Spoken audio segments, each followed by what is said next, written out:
வணக்க மக்களே, நாம இந்த ஆரோக்கியமான எச்சரிக்கை பதிவில் சிறுநீரக பாதிப்பினுடைய ஆரம்ப கட்ட பொதுவான அறிகுறிகளை பற்றி நம்ம விளக்கமாக பார்க்க போகிறோங்க. ஸோ இந்த அறிகுறிகளை தெரிந்து கொள்வதனோட நோக்கம் என்ன அப்படின்னா, இந்த பதிவு எதுக்காக அப்படின்னா, இந்த மாதிரி அறிகுறிகள் இருக்கும் பொழுதே சிறுநீரக பாதிப்பை சரி செய்து கொள்ளலாம். அதுக்காக தான் இந்த பதிவு. சிறுநீரக பாதிப்பு அப்படின்றது இன்று பொதுவான பிரச்சனையாகிடுச்சுங்க. வயதானவர்களை குறிவைத்த இந்த நோய் இளைஞர்களையுமே இப்போ பாதிக்க தொடங்கியிருக்கு. இப்படி சிறுநீரக பிரச்சனையை அதிகரிக்கிறதுக்கு காரணம் என்னன்னா, அதனுடைய அறிகுறிகள் இல்லாமல் பாதிப்பு ஏற்படுறது தான் காரணம். ஆமாங்க, பொதுவாக இந்த சிறுநீரக பாதிப்பு உங்களுக்கு ஏற்பட்டுச்சுன்னு வச்சிங்களேன், உடனே அதனுடைய அறிகுறிகள் தெரியாது. அது தீவிர நிலையை அடைஞ்சதுக்கு அப்புறம் தான் இந்த அறிகுறிகள் உங்களுக்கு தெரிய ஆரம்பிக்கும்.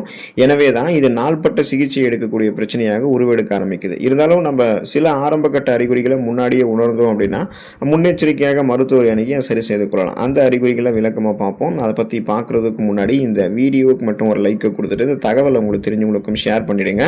ஏன்னா இது அவங்களுக்கும் பயனுள்ளதாக இருக்கக்கூடிய ஒரு ஆரோக்கியமான பதிவு தாங்க. இது போன்ற அப்டேட்ஸ்க்கு நீங்கள் தொடர்ந்து பார்க்குறதுக்கு நம்மளுடைய ஹெல்த் நியூஸ் தமிழ் சேனலை மறக்காமல் சப்ஸ்கிரைப் பண்ணி வச்சுக்கோங்க. பக்கத்தில் இருக்கக்கூடிய பெல் பட்டனையும் கிளிக் பண்ணி ஆல் அப்படின்ற ஆப்ஷனையும் செட் பண்ணி வச்சுக்கிட்டீங்க அப்படின்னா நாங்கள் போடக்கூடிய எல்லா அப்டேட்ஸும் உங்களுக்கு நோட்டிஃபிகேஷன் அடிக்கடி சேரும். சரி வாங்க மக்களே, இப்போ வீடியோக்குள்ளே போயிடலாம். அதீத உடல் சோர்வு மற்றும் கவனமின்மை உங்களுக்கு இருக்கா பாருங்க. அப்படி இருந்ததுன்னா சிறுநீரகம் பாதிப்படைஞ்சிருக்கு அப்படின்றதுக்கான அறிகுறியாக கூட அது இருக்கலாம். சிறுநீரகத்தினுடைய செயல்பாடுகளில் தொய்வு ஏற்படும் போது என்ன ஆகும்னா, உடலினுடைய நச்சுக்கள் மற்றும் அசுத்தங்கள் ஏதாவது இருந்துச்சுன்னா அது ரத்தத்தில் சுத்திகரிக்கப்படாமல் போயிட்டு கலந்துருங்க. ஸோ இதனால் பார்த்தீங்கன்னா ரத்தத்தில் போயிட்டு கலந்து விடும்போது அனிமியா என்று சொல்லக்கூடிய ரத்த சோகை நோய் ஏற்பட்டு நீங்கள் எப்போதுமே அதீத சோர்வாகவும் உடல் பலவீனமாகவும் இருப்பீங்க. மயக்கம், குமட்டல், தலைவலி, வாந்தி இது மாதிரி உங்களுக்கு இருக்க ஆரம்பிக்கும். கவனமின்மையும் இருக்கும். ஸோ எந்த விஷயத்திலும் கவனம் செலுத்த முடியாமல் போகக்கூடிய நிலை தான் அது. ஸோ இந்த மாதிரி அதீத சோர்வு மற்றும் கவனமின்மை உங்களுக்கு இருக்குது அப்படின்னா உடனே நீங்கள் மருத்துவரை அணுகி சரி செய்து கொள்ளுங்கள். குறிப்பாக பார்த்தீங்கன்னா தூங்குவதில் உங்களுக்கு ஏதாவது சிரமம் ஏற்படுதா பாருங்கள். அந்த மாதிரி இருந்தது அப்படின்னாலுமே அதுவுமே உங்களுக்கு சிறுநீரகம் பாதிப்படைஞ்சதுக்கான ஆரம்ப கட்ட அறிகுறியை தான் சுட்டி காட்டுது அப்படின்றத தெரிஞ்சுக்கோங்க. ஒரு சிறுநீரகம் நச்சுக்களை மட்டும் சரியாக வடிகட்டி சிறுநீர் வழியாக வெளியேற்றாம அது ரத்தத்திலேயே தேக்க வைக்கும் போது என்ன ஆகும்னா தூக்கத்தையுமே நமக்கு பாதிக்கும். அதோடு இது உடல் பருமன் மற்றும் நாள்பட்ட சிறுநீரக நோய்க்கு வழிவகுக்கும். அப்படி சிறுநீரக நோய் உங்களுக்கு ஏற்பட்டுச்சுன்னா உங்களுக்கு தூக்கமின்மை பிரச்சனையுமே இருக்கும். இது சிறுநீரகம் பாதிக்கப்பட்டவர்கள் கூறக்கூடிய பொதுவான பிரச்சனையாக இருக்கு. அதாவது காமனான சிம்டம்ஸாக இருக்கு. இப்போ நீங்க கூட சிறுநீரகம் பாதிப்படைந்த நபர்கள்ட்ட போயிட்டு உங்களுக்கு எந்த அறிகுறி ரொம்ப அதிகமாக இருக்குன்னு கேட்டீங்கன்னா தூங்குவதில் சிரமம் அப்படின்ற அந்த அறிகுறி இருக்குன்னு சொல்லுவாங்க. ஏன்னா பிளட் பார்த்தீங்கன்னா நமக்கு சுத்திகரிக்கப்படணும். அதில் எந்த விதமான நச்சுக்கழிவுகளும் கலக்கக்கூடாது. ஆனால் நமக்கு சிறுநீரகம் நச்சுக்களை சரியாக வடிகட்டலை அப்படின்னா உடனே என்ன ஆகுது அப்படின்னா அந்த கழிவுகள் எல்லாமே ரத்தத்தில் போயிட்டு கலக்கும் போது அது தூக்கத்தையுமே நமக்கு பாதிக்குங்க. வறண்ட மற்றும் அரிக்கக்கூடிய சருமம் உங்களுக்கு தென்படுதா பாருங்க. அந்த மாதிரி இருந்தது அப்படின்னாலுமே சிறுநீரகம் பாதிப்படைஞ்சிருக்கு அப்படின்றதுக்கான அந்த ஆரம்ப கட்ட அறிகுறி தான் உங்களுக்கு சுட்டி காட்டுது. உடலினுடைய தேவையற்ற நீர் மற்றும் நச்சுக்களை வெளியேற்றுவது தான் ஒரு ஆரோக்கியமான சிறுநீரகத்தினுடைய வேலை அப்படின்றது நமக்கே தெரியும். ஸோ அந்த கழிவு நீக்க மண்டல வேலை மிக சிறப்பாக நடந்து கொண்டுட்டு இருக்கும்போது நம்மளுடைய உடலில் என்னென்ன மாற்றங்கள் புதுசாக நடக்கும் அப்படின்னா ரெட் பிளட் செல்ஸ், ரத்த சிகப்பு அணுக்கள் புதுசாக நமக்கு உருவாகும். எலும்பு ஆரோக்கியம் நமக்கு மேம்பட ஆரம்பிக்கும். அதோடு உடலினுடைய மினரல் சத்துக்களினுடைய தேக்கமும் சீரான அளவில் இருக்கிறதால ஊட்டச்சத்து பெற்று நம்ம ஆரோக்கியமாக இருப்போம்.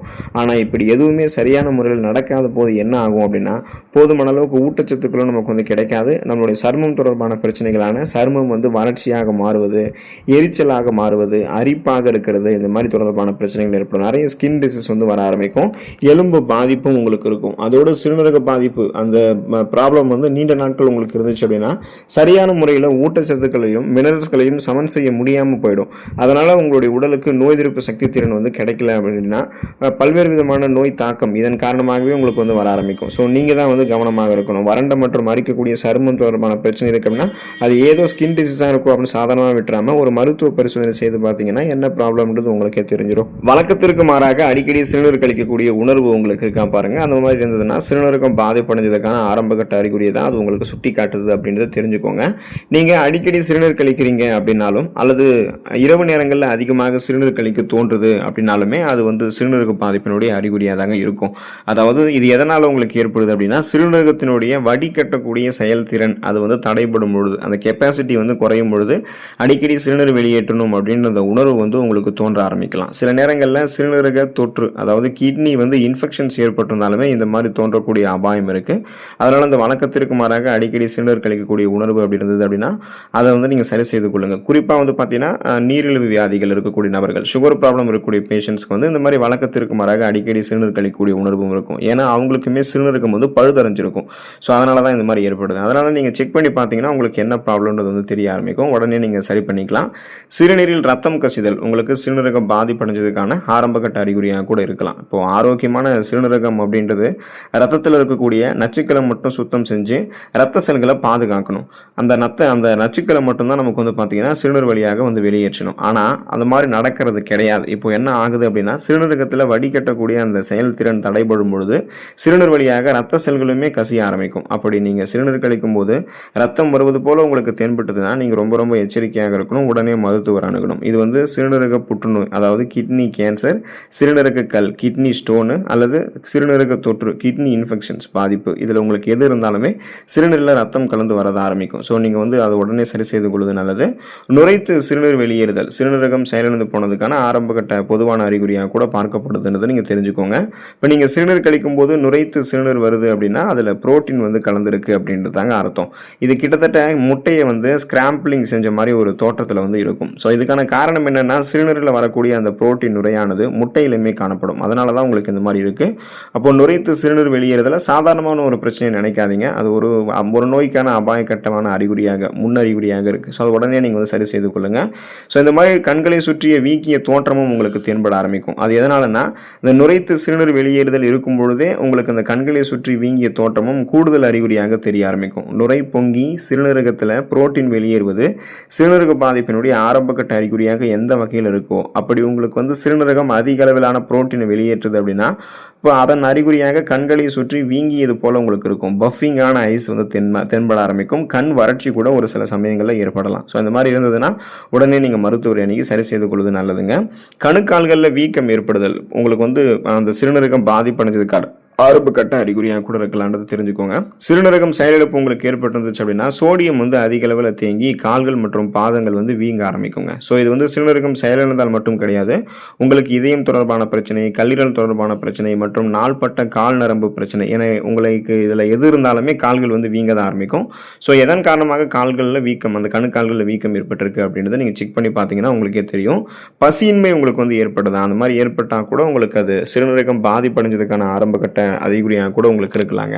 ஸோ இது வந்து தூக்கமின்மை எப்படி உங்களுக்கு அந்த சிறுநீரக பாதிப்பினுடைய பொதுவான அறிகுறியாக பார்க்கப்பட்டதோ அதுபோலவே பசியின்மையுமே உங்களுக்கு அந்த சிறுநீரக பாதிப்பினுடைய பொதுவான அறிகுறியாக தாங்க பார்க்கப்படுது. ஸோ இந்த பசியின்மை எதனால் ஏற்படுது அப்படின்னா உங்களுடைய உடலில் இருக்கக்கூடிய நச்சுக்கள், அந்த நச்சுக்களினுடைய தேக்கம் வந்து தொடர்ந்து அதிகரிச்சுட்டே இருக்கும்போது இந்த மாதிரி ஏற்படுவது அப்படின்றது இயல்பு தான். ஸோ இது ஒரு இயல்பான பிரச்சனையாக இருந்தாலும் இது எந்த அளவுக்கு உடனே சரி செய்து கொள்ள முடியுமோ அந்த அளவுக்கு சரி செய்து கொள்வது நல்லது. இல்லைனா அந்த நச்சுக்கள் வந்து உடல் முழுவதுமே பரவ ஆரம்பிக்கும் போது ரொம்ப நிறைய பிரச்சனைகள் வந்து நமக்கு வர்றதுக்கு வாய்ப்புகள் இருக்குது. ஸோ நாம தான் கவனமாக இருக்கணும். தசை பிடிப்பு உங்களுக்கு வந்து ஏதாவது ஏற்படுதா பாருங்கள். அந்த மாதிரி ஏற்பட்டாலுமே அது சிறுநீரக பாதிப்பினுடைய ஆரம்ப கட்ட அறிகுறியாக தான் பார்க்கப்படுது. சிறுநீரகத்தினுடைய செயல்பாடுகள் வந்து குறையும் போது எலக்ட்ரோலைட்ஸ் வந்து சமநிலை இழந்து போயிடும். இதனால் கால்சியம் வந்து குறையும், பாஸ்பரஸுடைய கட்டுப்பாடு குறையும். அப்போது தசைப்பிடிப்பு வந்து அடிக்கடி ஏற்படக்கூடிய அபாயம் இருக்குது. தசை வலி ஏற்படக்கூடிய அபாயம் இருக்குது. தசைகள் தளர்ந்து போகக்கூடிய அபாயம் இருக்குது. தசைகளுடைய வளர்ச்சி வந்து போதுமான அளவுக்கு வந்து இருக்காது. ஸோ இந்த மாதிரி உங்களுக்கு தசைப்பிடிப்பு இருந்துச்சு, தசை தொடர்பான பிரச்சனைகள்லாம் ஏதாவது ஏற்படுது அப்படின்னா அது சிறுநீரகம் வந்து செயலிழந்து போயிருக்கா அல்லது பாதிப்பு ஏற்பட்டிருக்கா அப்படின்றது வந்து நீங்கள் செக் பண்ணி பார்த்துக்கிறது ரொம்ப நல்லது. ஒரு வேலை இருந்ததுன்னா அதை சரி செய்து கொள்வது நல்லதுங்க. ஸோ கழிவு நீக்க மண்டல வேலை அப்படின்றது ஒரு மிகச்சிறப்பான வேலை. அந்த வேலை நம்மளுடைய உடல் நல்லா நடக்கும்போது தான் நம்மளுடைய உடல் வந்து புத்துணர்ச்சியாக சுறுசுறுப்பாக செயல்பட ஆரம்பிக்கும். ரத்தத்துலேயுமே அப்போ தான் எந்த கழிவுகளும் இல்லாமல் ஆக்சிஜன் சப்ளை, ஹீமோகுளோபினுடைய அளவெல்லாம் ப்ராப்பராக வந்து நம்ம சுறுசுறுப்பாக நம்மளுடைய வேலைகளை செஞ்சு முடிப்போம். ஸோ இந்த மாதிரி உங்களுக்கு ஏதாவது சிறுநீரக பாதிப்பினுடைய ஆரம்ப கட்டத்திலே அறிகுறிகள் தென்பட்டுச்சுன்னா உடனே சரி செய்து கொள்ளுங்கள். கழிவு நீக்க மண்டல வேலைகளை சரியாக பராமரித்துக் கொள்ளுங்கள். அது செய்யக்கூடிய சிறுநீரகத்தில் ஆரோக்கியமாக வைத்துக் கொள்ளுங்கள். அடுத்த ஆரோக்கியமான பதிவில் மறக்காமல் சந்திப்போம். நன்றி மக்களே.